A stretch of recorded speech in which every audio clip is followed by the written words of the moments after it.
My name is Raymond Doyle. I'm 74 years old, and until very recently, I lived in a house I paid for with every dime I earned across 4 decades of honest work. I was a city sanitation engineer, which is a fancy way of saying I drove the garbage truck. For 39 years, I got up before dawn, drank my coffee in silence, and headed out into every kind of weather to do a job few people respected, but everyone relied on. When I retired, the city didn't throw a party.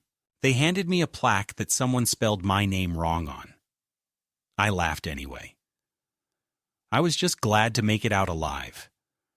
When my wife, Marion, passed away in 2015 after a brutal bout of pancreatic cancer, the house suddenly felt like a mausoleum. Every creak in the wood, every smell of furniture polish and lavender soap reminded me of her. We had built a life there. Raised our daughter Kristen, celebrated birthdays, decorated that old banister for Christmas every single year, no matter how crooked it leaned. After Marion died, that house turned into a museum of silence, and I was its only guest. Kristen started visiting more frequently after the funeral. She brought over casseroles I didn't ask for and looked around the house with the same expression a realtor might wear, as if evaluating the resale value of the furniture. Her husband Patrick was always polite but distant, a man who talked to me as though he was giving a customer service apology for an airline delay. "Mr. Doyle," he called me, even after I told him a dozen times to just say Ray. Their visits became regular. And when Kristen suggested moving in with me for a while, so they could save for a down payment on their own place, I agreed. I was lonely, and I missed the sound of people in the kitchen. She said it would be temporary. 6 months, tops. That was 3.5 years ago. In the beginning, it felt almost like a second chance at family. They took the upstairs bedroom, and I kept my space downstairs. Patrick fixed the front steps and repainted the porch. Kristen cooked dinner a few nights a week. We played cards after dinner, just like Marion and I used to. But slowly, the tone changed. Patrick started referring to the house as our place. Kristen talked about remodeling her kitchen. They began moving my things. Marion's piano was quietly relocated to the garage for space. Family photos came down from the hallway. My old recliner was replaced with some beige monstrosity Kristen said matched the aesthetic. I didn't fight them. I didn't want to be difficult. I thought, maybe this is what co-living looks like. Compromise. Then came the subtle erasure of my routines. I had always kept the garden, tomatoes, squash, even a stubborn patch of rhubarb. One day I came home from an errand to find the soil dug up and replaced with patio tiles. Kristen wanted a space for outdoor entertaining. My books were boxed up and moved into the attic. My tools disappeared from the shed. Patrick claimed he was reorganizing. I began to feel like a guest in my own home, a guest with no keys, no privacy, and no authority. I still paid the property taxes. The deed was still in my name. I still knew the creaks in the floor and which faucet squeaked, but none of that seemed to matter. Over time, they started referring to me in the third person when guests came over. "That's my dad. He stays with us." As if I were a distant uncle they'd taken in out of charity. I ate dinner in silence most nights, nodding along to conversations I wasn't invited into. I stayed out of their way, retreating to my downstairs room like a tenant afraid of making noise. My granddaughter Chloe used to visit. She's Patrick's child from a previous marriage. Sweet girl, about 19 now. She used to sit beside me and listen to my stories about the city, ask about Marion, laugh at my jokes even when they weren't funny.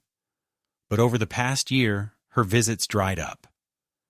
Kristen said she was busy with school? I didn't pry. You learn not to expect much when you're old.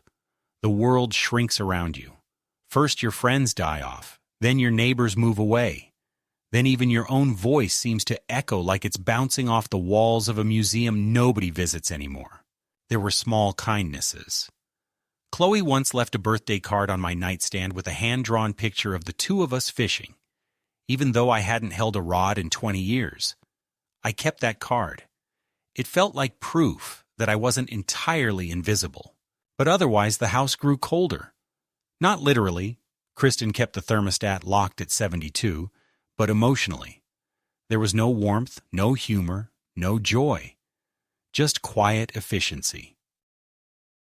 They had structured the house the way a business runs an office. Tidy, minimal, impersonal. I tried to speak up once. It was after they removed the wind chimes Marion had hung on the porch, little copper bells that made the most delicate music in the breeze. Patrick said the sound annoyed him during conference calls. I said, "That was Marion's favorite thing?" He said, "It's just noise, Ray." I wanted to shout, to demand they put them back, but instead I nodded and went inside. I began taking long walks just to be out of the house.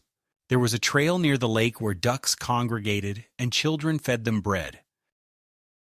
I'd bring a thermos of coffee, sit on the bench, and imagine a version of my life where things had gone differently, where Kristen had married a man who respected me, where I still had my chair and my books and my dignity. I imagined Marion sitting beside me, offering her quiet wisdom the way she always had. "Ray," she'd say, "don't let them steal your peace." But peace was hard to come by. One evening I came back from my walk and found the front door locked. My key no longer worked. I knocked. No answer. I rang the bell, waited. I assumed it was a mistake. Maybe they had upgraded the locks and forgotten to tell me. But when I walked around back, I found a cardboard box with my belongings. Slippers, razor, medications, even my photo of Marion, placed carefully but unmistakably on the porch swing. Taped to the front of the box was a note written in Kristen's handwriting. "Dad, we love you. But this situation isn't working anymore. You need space and care we can't provide. We'll help you find a place. Please don't make this harder than it has to be." No key, no explanation, no warning. Just a note. Neat, cold, and final. At first I stood there in disbelief, gripping the brass doorknob as though I could turn it by sheer force of memory. This was my house. I had paid every mortgage bill. I had shoveled every ounce of snow off that driveway for 30 winters. I had painted the living room walls in the shade Marion picked out just before her diagnosis. I had built the planter box on the porch with my own 2 hands, nailing every board, sealing every seam. And yet, there I was, locked out like a trespasser, reduced to a man reading a note taped to a box, as if the past 50 years of my life were a worn-out library book being returned without a thank you. It didn't register fully. My mind, always slow to anger, but trained to search for reason, tried to patch the holes. Maybe it was a miscommunication. Maybe Kristen meant I'd be gone for a weekend. A trial run at some assisted living place? That must be it. Maybe the locksmith came by accident. Maybe the new key was in the box. I dug through it, hoping to find one. Nothing. No key, no contact information, not even a phone charger. Just my essentials and that polite, poisonous note. I sat down on the porch swing, the same one Marion and I had sat on countless summer nights with iced tea in our hands and the soft sounds of traffic in the distance. My breath came shallow, more from confusion than panic. I took out my phone, hands trembling more than I'd like to admit, and dialed Kristen. It rang once, then clicked to voicemail. I tried again. Voicemail. I texted, "Kristen, I'm at the house. The locks are changed. Please call me." I waited. 10 minutes passed. No reply. I texted again. "Is this a mistake?" Still nothing. I called Patrick next. The line went straight to voicemail. I didn't leave a message. What could I even say? "Hi, I'm sitting outside my own home with my socks stuffed into a cardboard box. Just wondering if I've been formally evicted from the family? I sat there for over an hour, watching as the sun dipped lower, casting long, sharp shadows across the lawn I once mowed with precision. I watched neighbors walk by with their dogs. A few recognized me, offered polite waves, but no one stopped. I must have looked like some absent-minded pensioner who had misplaced his keys. A harmless cliché, invisible by design. Eventually, the porch light flicked on automatically. I knew it was timed for Kristen's arrival from work. That realization twisted the knife deeper. They had planned this. It wasn't an impulsive act of frustration. The boxes, the locks, the note, the timing, all of it rehearsed and coordinated. I was no longer a man they couldn't tolerate. I was a problem they had solved. I couldn't bring myself to sleep on the porch. My pride, what little I had left, refused to allow it. I gathered the box in my arms and walked down the street toward the small park with the bench overlooking the duck pond. It wasn't shelter, but it was familiar. I sat down, holding the box between my knees like a child with his lunch pail, and tried again to call Kristen. This time her phone was off. It didn't just ring, it cut immediately to voicemail. That detail changed something inside me. It told me she had seen my calls and deliberately silenced them. I thought about going to the police, reporting it. But what would I say? That my daughter kicked me out of my own house, despite it being in my name? They'd ask for proof. I had the deed. Somewhere in my filing cabinet, inside the house. Behind a door now guarded by a lock I had no key to. The irony would have been funny if it weren't so humiliating. I thought about calling my old co-worker Wayne. The closest thing I had to a friend these days, but it was nearly midnight, and Wayne had a bad hip and a wife with dementia. I couldn't bring myself to be one more burden on someone who already carried too much. So I sat there until the cold became too much for my joints, then walked the 4 blocks to a 24-hour diner I remembered from years past. Inside, it smelled like scorched coffee and fryer grease. Not unpleasant, just honest. I ordered a slice of pie and a black coffee, mostly so they'd let me sit without questioning my presence. The waitress was young, early 20s maybe, with tired eyes and chipped nail polish. She placed the coffee in front of me and smiled politely, but didn't make small talk. I was grateful for that. The quiet helped. It gave my thoughts room to move. I tried to think clearly, to separate emotion from fact. Kristen and Patrick had locked me out. They left a note, vague but pointed. They had no legal right. Not unless I had unknowingly signed something over. But I knew I hadn't. I remembered the last time I looked at the deed. Marion had underlined our names in blue pen and written "Our Home Forever" in the margin. Sentimentality, maybe, but also clarity. I stayed in that diner until nearly dawn. When the sky began to brighten, I walked back toward the house. The lawn sprinklers had come on, automatic. No sign of movement inside. Curtains drawn. I didn't knock. What was the point? Instead, I walked another 2 miles to the public library. It wasn't open yet, but the benches out front caught the early sun. I sat and thought, not just about what happened, but about how I'd allowed it.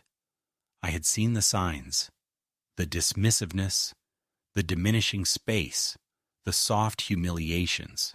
But I'd made excuses. I didn't want to believe my daughter. The child I held in the hospital room, the girl I taught to ride a bike, the woman Marion always said had my eyes, was capable of such casual cruelty. But she was. And now I needed a plan. I spent most of that day in a daze, wandering between the public library and the surrounding blocks, trying to anchor myself in a reality that seemed to have slipped loose from its moorings. The betrayal still felt too fresh to fully comprehend. As if the act of being locked out, of being dispossessed in such a methodical, quiet way, hadn't yet found its emotional weight. It was too surreal. My daughter, my only living child, had not only turned her back on me, she had orchestrated my erasure. Not in rage, not in some burst of passion or heat-of-the-moment argument. No, this had been done coldly, efficiently, like someone taking out the trash after cleaning the house. There was no scene, no shouting, no slammed doors, just a lock changed, a box on the porch, and silence. By the time the library opened, I was seated at a terminal trying to remember my login credentials for the county records database. Somewhere in there, I had a digital copy of the deed. I fumbled with the keyboard, hands stiff with age and fatigue, until I finally accessed the documents. There it was. My name, clear as day. Raymond Thomas Doyle. Sole owner. No co-signers, no transfers. I stared at the screen, rereading the lines over and over again, letting the truth settle like a warm stone in my gut. They had no right. Whatever moral justifications they whispered to themselves, whatever fantasy they'd conjured about me needing to be looked after or removed for my own good, the law was clear. The house was mine. I printed the documents, stuffed them into a manila folder, and left the library with a sense of fragile purpose. My next stop was the courthouse, where I waited nearly 2 hours in a government office thick with the smell of old coffee and paper dust. When my number was called, I sat down across from a clerk with a nameplate that read Amelia Groves. She looked up, blinked slowly behind tortoiseshell glasses, and offered a tired, professional smile. I explained what had happened, that I had been locked out of my own house by my daughter and son-in-law, that I had no access to my own property. I slid the deed across the counter. She studied it, her brow tightening. "You're still the listed legal owner," she said, tapping the page gently. "Do you have any legal agreement transferring occupancy or power of attorney to them?" "No," I said, my voice tight. "There was never anything signed. They moved in with me after my wife died. I let them stay. That's all." She nodded slowly and handed me a pamphlet. "Then technically, you can file for a forcible entry and detainer action. It's not exactly the same as a landlord-tenant dispute, but it applies in situations like this. You'll need to speak with an attorney." I stared at the pamphlet in my lap, the words blurring. I had never sued anyone in my life. The idea of dragging my daughter to court, of putting her on the stand, was repellent. Not just because it felt like an admission of failure as a parent, but because it would mean laying bare, in public, the private rot of our family. Still, what choice did I have? As I left the courthouse, I decided to stop by my old neighbor Calvan's house. He and I had shared a fence line for 25 years before he moved to assisted living last year. I knew his son still checked on the place occasionally. Calvin had always kept a spare key to my house, just in case. Maybe, just maybe, it was still somewhere in his old garage. I knocked, explained who I was to Calvin's son, a balding, wary man in his 50s, and asked if the key might still be where we used to hide it, behind the third peg on the old tool wall. To my astonishment, it was. I held that brass key in my palm like a relic, unsure whether to laugh or cry. I didn't tell the son what had happened. I thanked him, walked back to the house, and approached the side entrance as if entering a crime scene. The key turned easily in the lock. I stepped inside and was immediately hit by a strange sensation. Not guilt, not fear, but violation. My own house looked foreign. There were new paintings on the wall, minimalist and sterile. The smell was no longer the soft mixture of lemon polish and dust I had known for decades. Now it smelled like synthetic candles and lavender detergent. I tiptoed through the kitchen, half expecting someone to leap out and accuse me of trespassing. In the living room, My old recliner was gone. In its place was a white faux leather sofa, spotless and joyless. The bookshelf had been reorganized. My biography of Lincoln, annotated and worn from years of rereading, was missing. In its place stood hardcovers with pastel spines and meaningless titles. I went to the hallway closet and found, to my amazement, my box of winter coats shoved behind Patrick's golf clubs. So they hadn't thrown everything out. Not yet. I didn't linger. I didn't go upstairs. I grabbed a few things. My records, a few framed photos of Marion, the jewelry box she kept in the top drawer, the folder of financial papers I'd stored behind the false wall panel in the office, and left. I didn't lock the door behind me. That night, I stayed at a budget motel on the edge of town. It was a drab, carpeted rectangle of a room with the television bolted to the wall and sheets that smelled faintly of bleach. I laid my things on the bed in a neat row and sat in the armchair staring at them. I was 74 years old, a homeowner, a father, a widower, and now apparently a man in exile. The next day, I made an appointment with a local attorney whose name I found in a phone book at the motel. Her office was on the second floor of a converted Victorian, and her handshake was firm and dry. She listened quietly as I explained the situation, flipping through the deed and the courthouse pamphlet I had collected. When I finished, she nodded once and said, "They're squatting." The word made me wince. Squatters. That's what Kristen and Patrick had become in legal terms. Uninvited occupants refusing to vacate a home they had no ownership in. My daughter. A squatter in her own father's house.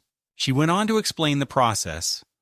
A formal demand for possession, followed by a court summons if they didn't comply. It would be public, messy, and likely emotional. They may try to claim you're mentally unfit, she warned, as if reading my thoughts. They may say you're forgetting things, acting irrationally. I'm not, I said. She didn't question it. We'll file the initial notice. Then we wait. If they fight it, we prepare for court. If they ignore it, we file for judgment. I signed the papers with a trembling hand. When I left her office, the sun was setting behind a row of low buildings, casting long orange shadows across the parking lot.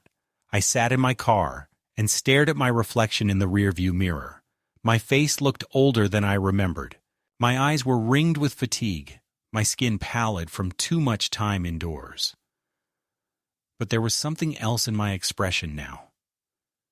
Not just hurt, not just confusion, but anger. Cold, quiet anger.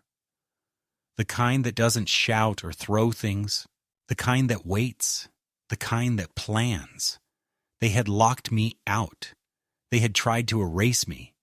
But they had forgotten one thing: the house was mine, and I was still here. 2 days after I signed the legal demand to reclaim my home, Kristen finally called me. I saw her name flash on the motel phone's caller ID while I was eating a lukewarm bowl of oatmeal, the television buzzing with morning commercials I wasn't really watching. For a second, I hesitated. My thumb hovered over the receiver, but then I picked it up. "Dad," she began, her voice a strange mixture of forced calm and clipped nerves. "We need to talk." I didn't answer at first. She filled the silence. "Why are you doing this? Why are you trying to throw us out?" There was something so upside down in her tone, as if I were the one who had broken trust, as if my standing up for myself was some kind of betrayal. "Because," I said, keeping my voice even, "it's my house. You changed the locks. You left me outside. That was your decision." She sighed. "You've been confused lately. You forgot the water on again. You're getting forgetful. Patrick was worried. We just thought—" "Don't," I cut her off. Don't spin this like it's for my own good." She paused, then dropped her voice to a lower register, the way she used to when she was a teenager trying to manipulate a situation. "Dad, please. If you go through with this, it'll get messy. You don't want that. I don't want that. Let's find a solution quietly. Maybe we can put the house in all three of our names and keep living together. But legally, this is going to turn into a disaster. You don't want to spend your last years like this." The word "last" echoed with a nasty finality. I told her we'd let the court decide, and hung up. The next morning, my attorney called to inform me Kristen and Patrick had retained their own lawyer and were now disputing the possession claim. Worse, they'd submitted an informal statement questioning my mental fitness, citing recent memory issues and paranoia. I had expected this. It was the playbook Patrick always carried with him: gaslight, discredit, and then deny responsibility. But hearing it verbalized, seeing it in print, hit like a cold slap. The lawyer advised me to schedule an independent evaluation to demonstrate cognitive clarity before it escalated further. She said, "If they try to make this a competency case, we shut it down fast." So I did. I made the calls, booked the appointments. Over the next few days, I was poked, questioned, tested. They made me recall words, draw clocks, describe historical events. One young doctor, not more than 30, asked me who the president was, then looked surprised when I replied, "Unfortunately, I know." The results came back fast, all normal, no signs of impairment. I forwarded the documents to my lawyer, who attached them to our case. But something had shifted inside me. What kind of daughter tells the world her father is losing his mind to keep his property? One night, back at the motel, I sat flipping through Marion's old jewelry box, the only thing I had managed to grab that still smelled like home. Inside were her keepsakes: the silver locket I bought her on our 20th anniversary, a folded note in her handwriting that simply said, "Come find me under the pear tree. I need 5 more kisses," and a small photograph of me in my younger years. Holding Kristen when she was barely 4, I looked at that photo for a long time, studying the child in my arms. The trust in her eyes, the way her hand clung to my collar. I couldn't connect that little girl to the woman now barricaded inside my house, accusing me of delusion. That weekend, I went back to the house again, this time accompanied by my lawyer and a local sheriff's deputy.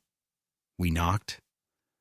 Patrick answered, barefoot, wearing an untucked dress shirt and jeans. He looked surprised, but not afraid. Kristen emerged a moment later, pale and tense. "We're serving you with official notice of pending litigation," my attorney said. She handed over the papers and outlined their contents calmly. Kristen took them, glanced briefly, then said, "Dad, please, we can fix this." I said nothing, just turned and walked back to the car. That night I couldn't sleep. The motel walls were thin and the couple next door was arguing about something. Muffled, incoherent voices punctuated by sudden silence. I lay awake thinking not about the case, not even about the house, but about the way people disappear from each other slowly. It's never one event. It's a series of tiny moments where someone chooses not to see you, not to ask, not to care. I thought of the Thanksgiving when Kristen didn't come, claiming she had a cold, but later posted pictures of a beach trip online. I thought of the birthday card she forgot 2 years in a row. I thought of how, when Marion died, Kristen hugged me like someone comforting a stranger, not a man who had lost his life's partner. In the morning, I called the bank. I wanted to make sure Kristen had no access to any of my accounts. To my dismay, I discovered an old joint account we had set up when she was in college, a convenience that had never been closed. It was still active. The teller told me that regular withdrawals had been made, sometimes hundreds, sometimes thousands. From her, I asked, Yes, the woman said. All digital transfers. I hadn't looked at that account in years. I hadn't even remembered it existed. All that money, gifts, pension trickles, emergency funds, had been drained. Not all at once, over time, quietly. That was the moment everything solidified. I wasn't just being pushed aside. I was being harvested. My love, my trust, my generosity, all reinterpreted as weakness, as an open spigot. And now that I was inconvenient, no longer compliant, I had been cut out like a tumor. I closed the account that afternoon and transferred the remaining balance to my new bank. Then, I drove to a nearby senior community I'd read about online, not because I was planning to move, but because I wanted to see what a place for someone like me really meant. The woman at the desk was kind. The hallway smelled like lemon cleaner. The rooms were small but neat, but everything about the place felt like a waiting room for death. And I wasn't ready to sit still. When I got back to the motel that night, there was a voicemail from my lawyer. Kristen and Patrick had replied to the court notice. They were refusing to vacate. The case would go to hearing. "They're digging in," she said. "This is going to get uglier before it gets better." I stood at the window, looking out over the parking lot at the flickering neon vacancy sign. It wasn't the cold air that made me shiver. It was the realization that this wasn't just a family dispute. This was a siege. And I was the one under attack. The week leading up to the court hearing passed like a long, slow-motion collapse. Not explosive, not dramatic, but silent and suffocating, like the weight of a ceiling lowering inch by inch. Each day I waited for another shoe to drop, another betrayal to surface, another reminder that what I had thought was family had become something colder, more calculated. My lawyer prepared everything meticulously. She gathered documentation, the deed, the cognitive assessment, even photos of the house before and after Kristen and Patrick moved in. Photos that showed the subtle erasure of my life, of Marion's touch, of the things we had built. I gave her access to bank statements, to letters, even to old emails I'd forgotten existed. She said the more context, the better. But what she didn't say, and what I understood on my own, was that we were not just preparing a case, we were building a portrait. A portrait of a man who had been slowly, carefully removed from his own story. 3 days before the hearing, I received a letter. It was hand-delivered to the front desk of the motel by a courier in a Navy windbreaker. It was from Kristen's lawyer, a formal request for mediation. Inside the envelope was a typed letter offering what they called a reasonable compromise. Kristen and Patrick would agree to vacate the house voluntarily if I transferred 50% of the property's value to them within 6 months, either by sale or refinancing. The letter described their contributions to the home, cosmetic upgrades, repairs, maintenance, as justification for partial ownership. I stared at the words for a long time. And then I laughed. I laughed so hard the woman behind the motel counter asked if I was okay. 50% for replacing my curtains, for repainting the hallway, for moving my wife's piano to the garage and calling it feng shui. I had paid every cent of that mortgage. I had worked 50-hour weeks in winter and summer through blizzards and heat waves, missed birthdays and holidays to make sure that house was ours. Mine and Marion's. Kristen had contributed nothing but complaints and entitlement, and now she wanted a payout for the privilege of betraying me. I refused mediation. My lawyer filed the response immediately, citing bad faith and attempted coercion. The next blow came quietly but sharply. That Friday morning, I tried using my credit card to pay for breakfast and was told it had been declined. I called the bank. After a long wait, a representative told me that a fraud alert had been placed on the account. Apparently, someone had reported unusual activity. A hold was placed until verification. I asked who filed the report. It was flagged through a family-linked fraud notice, the woman said hesitantly. It looks like someone named Kristen Doyle submitted the concern. My voice didn't rise. I thanked her, hung up, and stared at the plastic card in my hand. This wasn't a war over property anymore. This was a campaign of slow attrition. They were trying to choke me out, dollar by dollar, paper by paper. I spent the day restoring my financial access. I reopened my credit line with new credentials. I pulled every dollar out of the old bank, closed every account Kristen might have ever touched or even seen. I secured my pension, rerouted my mail, and created a list of every single institution that had ever had my contact information. And I scrubbed her from every one of them. I felt less like a father and more like a man in witness protection. That weekend, while reviewing documents for court, I found something I hadn't remembered in years. It was an old email chain from 10 years ago between Marion and Kristen. I don't know why I had printed it, but there it was, buried in a folder labeled Home Repairs. Marion had written, gently but firmly, asking Kristen to please be more respectful during visits, to let your father have his quiet in the mornings, and to understand that this house is not your staging ground. Kristen's reply was curt, dismissive. Dad's always grumpy. Maybe if he learned to communicate like an adult, we wouldn't feel like intruders. I stared at the page. Even back then, she had seen me not as a man grieving the loss of his energy and youth, but as a problem to be solved. It was like finding a photograph of rot underneath paint. Undeniable proof that something had been broken long before I noticed it. Monday arrived. The hearing was set for 10 a.m. at the King County Courthouse. I wore my best suit, the one Marion bought me 10 years ago for our niece's wedding.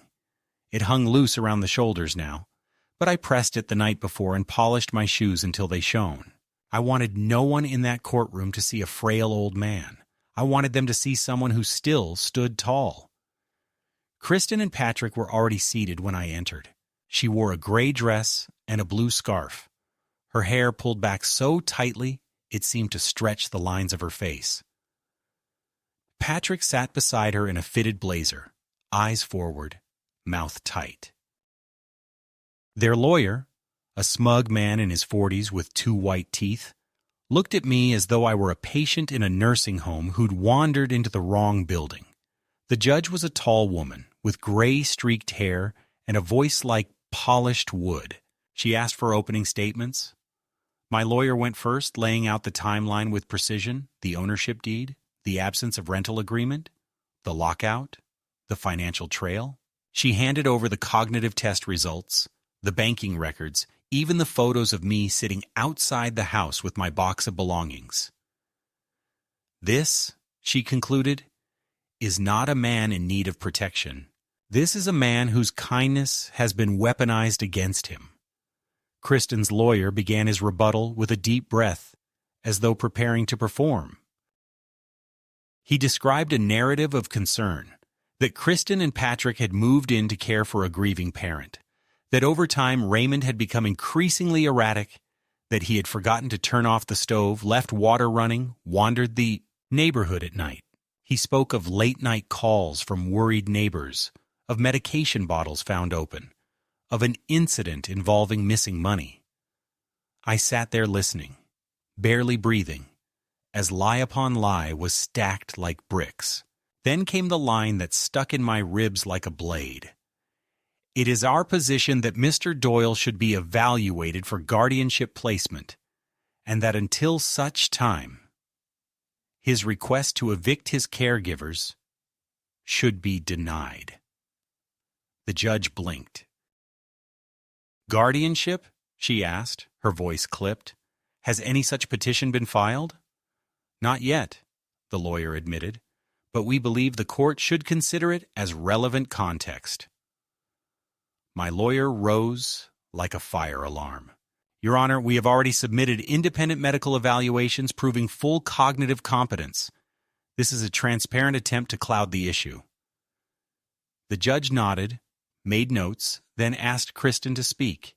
She stood slowly, hands clasped in front of her like she was auditioning for a sympathy award. "My dad has always been difficult," she began. "He's stubborn. He doesn't listen. We just wanted what was best for him." Her voice cracked slightly, well-timed. "He's been so isolated since Mom died. We thought we could help him, but he changed. He became angry, paranoid. He accused us of stealing when all we did was try to care for him." I sat motionless, not trusting my own breath. Then, to my surprise, the judge turned to me. "Mr. Doyle, would you like to speak?" I stood. My knees shook, but my voice did not. "I spent 40 years working for this city. I paid for every brick in that house. My wife died in that house. My daughter moved in with promises of helping. And then she took over. Piece by piece. She moved my things. She changed the locks. She took my money. And when I pushed back, she said I was losing my mind." I looked at Kristen then. "You said you wanted what was best for me, but what you really wanted was for me to stop existing. Except on paper. Except for my money. I gave you everything. And when I had nothing left to give, you tried to erase me." Silence filled the courtroom like a held breath. The judge looked down at her notes for a long moment. Then she said, "I'm granting Mr. Doyle's request. The respondents will have 30 days to vacate the property. Any failure to comply will result in forcible removal and contempt of court." Patrick made a sound, something between a cough and a curse. Kristen's face remained still, but her hands clenched into fists. The hearing ended.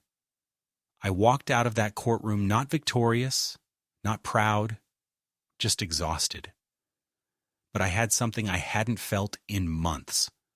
Solid ground beneath my feet. That night back at the motel, I sat by the window and watched the traffic glide past on the highway. I thought of Marion, how she would have stood beside me in that courtroom. How she would have held my hand without needing to say a word. And I knew then that this wasn't over. There would be more bitterness, more legal traps, more twisted phone calls. But I had drawn the line. I had reminded them, and myself, that I was still here, that I mattered, that I wouldn't be erased. 3 weeks after the court ruling, I stood once more in front of my house. My house. Not a memory, not a legal abstraction, not an address I whispered to lawyers behind glass desks, but a real place with brick and paint and soil I had once turned over with my own hands. The front lawn had gone patchy in my absence. The flower beds now a tangle of withered stems and dry mulch. The porch light had burned out. It was exactly as it should be, neglected. Because the people inside had never loved this house. Not the way Marion and I did. They didn't treat it like a home. They treated it like leverage, like proof of their grown-up stability. Like something that could be claimed, flipped, upgraded, and passed off as earned. But now, the clock was running out. The court had given them 30 days. They had used 29. I'd heard nothing from Kristen or Patrick since that hearing. Not a phone call, not a letter, not even another mediation request. Only silence, as if the gravity of their loss had rendered them too stunned to lash out. That silence worried me. It wasn't like Patrick to go down without a scheme. I imagined them frantically making calls, begging friends to take them in, trying to work out some way to contest the order again. But there was nothing left to contest. The judge's words had been final. When I knocked on the door, it was Patrick who answered. He looked different, tired, smaller somehow. His eyes darted past me toward the street as if checking for backup. "She's upstairs packing," he said, voice low. "We're almost out." I nodded once and stepped inside. The air smelled of cardboard and lemon wipes. Boxes were stacked by the door. A few pieces of cheap wall art leaned against the hallway. In the living room, the white sofa was gone, as were the modern lamps Kristen had insisted on. The house looked bare, like a rental stripped for its next tenant. I stood silently, letting the space settle around me, reacquainting myself with the walls and ceilings that had once meant safety. Patrick didn't try to speak again. He moved toward the kitchen and busied himself with something in the sink, pretending I wasn't there. Upstairs, I could hear movement. Soft thuds, the rustle of bags. Kristen appeared 15 minutes later, her hair down, her eyes red, carrying a suitcase. She froze when she saw me, and for a second we just stared at each other. Not father and daughter, not accuser and defendant, just two people who no longer understood one another. I left the keys on the counter, she said quietly. Everything else is packed. I didn't reply. There was nothing left to say. She looked at me as if waiting for something. Anger, triumph, forgiveness. But I gave her none of it. I simply stepped aside so she could pass. When she did, I noticed she carried Marion's old scarf in her hand. I reached out and took it without a word. Kristen didn't resist. They left without slamming the door. Just a dull click behind them, a sound so slight it might have been missed, but to me, it was thunder. I waited until I saw their car pull away, before I allowed myself to walk through the house. Room by room, I inspected the damage. Not the physical kind, although there was that too. A chipped bathroom sink, scuffed hardwood, a dent in the refrigerator door, but the emotional kind. The closets where Marion's clothes had once hung now held nothing but the scent of detergent and loss. The sunroom, once filled with potted plants and her sewing projects, was empty. They had taken her rocking chair. I stood there in that silence, listening for ghosts. I slept in my own bed that night for the first time in months. It smelled stale, the sheets stiff from disuse, but it was mine. I laid Marion's scarf on the pillow next to me and tried to pretend her warmth was still folded in its threads. I don't remember falling asleep. I only remember waking up with the sunlight on my face and the sound of birds outside. And for the first time in a long while, the quiet didn't feel like exile. It felt like peace. The next morning, I called the realtor. We had spoken once before, a brief conversation about property values, timelines, logistics. Now I was ready.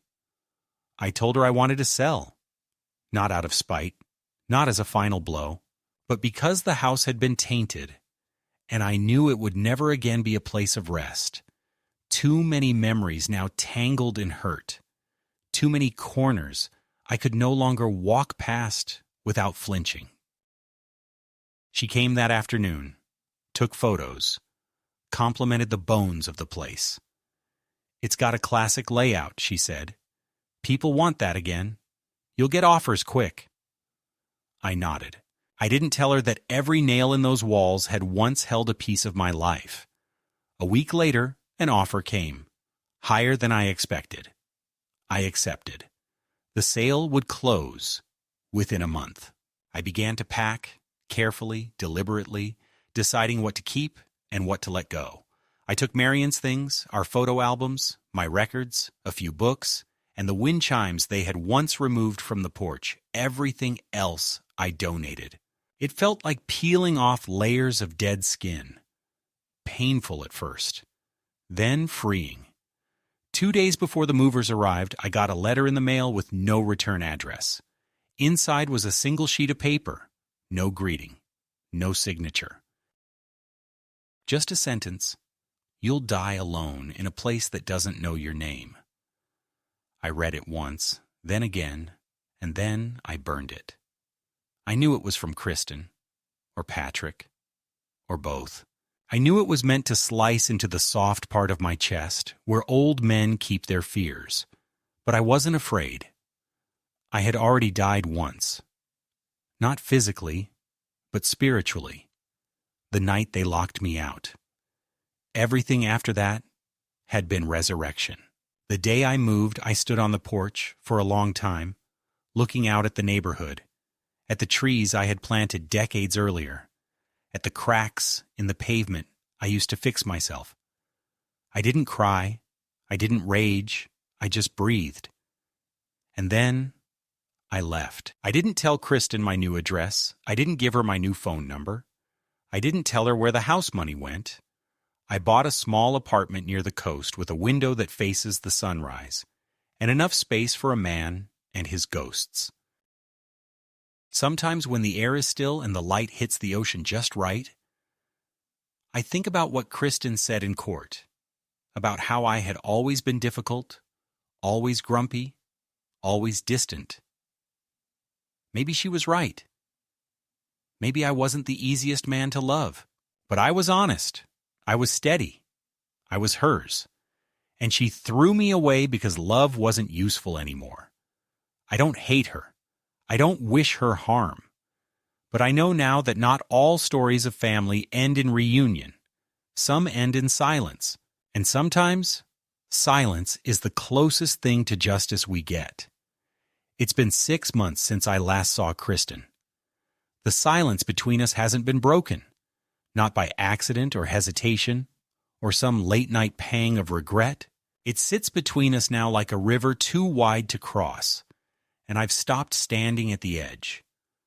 My new apartment is small. Just 2 rooms and a kitchen that smells of pine cleaner and salt air, but it's mine. I have a chair by the window where I drink my morning coffee and watch the sea roll in. Some mornings, when the wind shifts just right, I hear the gulls and think of Marion, how she used to say that old birds never cry out unless they know the weather's about to turn. I wonder what kind of storm she would have predicted for us. The neighbors here don't know my story. I'm just the man in 2B who likes his music low and his routine steady. They nod politely in the hallway, offer me cookies at the holidays, invite me to the occasional potluck. I attend when I feel like it. Sometimes I bring my record player and play Sinatra. They smile and say I have good taste. No one asks me why I left my house, why I live alone now, why there's a certain weariness in my posture. And I don't volunteer. I've learned that people will fill in the blanks with stories much softer than the truth. Let them. I've taken up gardening again, on a smaller scale. A few pots on the balcony, tomatoes, basil, a struggling pepper plant that refuses to die. I find satisfaction in watching something grow just because I care for it. There's no one here to move them when I'm not looking. No one to replace them with plastic replicas for the sake of a cleaner visual. It's a small freedom, but it matters. Sometimes I hear from Chloe, Kristen's stepdaughter. She sends me short emails, updates about college, a photo here and there. She never mentions her mother. I don't ask. I told her once, during one of our last real conversations, that she didn't have to choose sides. She said, "I already did, Pop. I just didn't say it out loud." That meant more to me than I let on. In her, I still see something good surviving the wreckage. I haven't filed any charges. I could have. Financial abuse, attempted guardianship fraud, even identity interference. But I didn't. Not because I forgave them, but because I understood that some punishments are heavier when left to settle slowly. Let them carry what they did. Let them feel the cold when the money runs out and there's no hand left to take from. Let them explain to friends why the house is gone, why the story they once told about helping Dad ends in court transcripts. Let silence be the sentence. Let distance do what the law could not. I've started writing things down. Not memoirs, not for publishing, just for myself. A record of what happened, how it felt, what it changed in me. Some pages are raw, some restrained. I don't know if anyone will ever read them. Maybe one day Chloe will. Maybe she'll want to know the truth behind the gaps. Maybe she won't. Either way, I'm writing not to preserve the pain, but to release it. Each sentence is a thread unwound from the knot. I think about Kristen sometimes, but never with longing. Just recognition. A name. A fact. A consequence. I wonder if she ever thinks about me. If she dreams about the house, about the wind chimes, about the night she folded my life into a cardboard box and left it on the porch.